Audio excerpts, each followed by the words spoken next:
हर हर महादेव। मु भाविली एबे नुहे तो केबे तेबे कहिबार तात्पर्य या किछि लोक मते पचारती जे तू एते खुश रे केमती अछु, स्ट्रॉन्ग केमती अछु।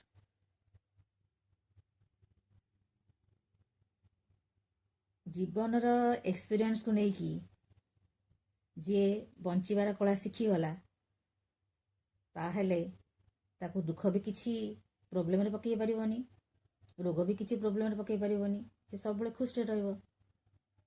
तो लाइफ रा विभिन्न एक्सपीरियंस व्यक्ति को शिखई दिए जे तमे केमती बंचिबा उचित। किंतु जड़े व्यक्ति तो केमती ग्रहण करुच्ची सेटा ता उपर डिपेंड करे।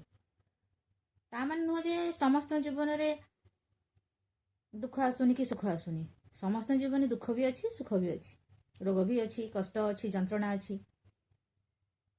किए ताकू को भली ग्रहण कला।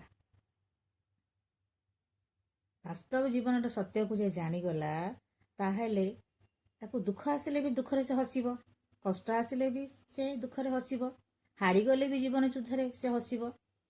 कहीं ना सबू जिनस को जब आप सहजरे धरी नेबे जे एटा हबार अच्छी, आज ना काली आसब, असुविधा कौन अच्छी, normal, this is normal for me, ताहले किछि असुविधा भी कष्ट लागबनी।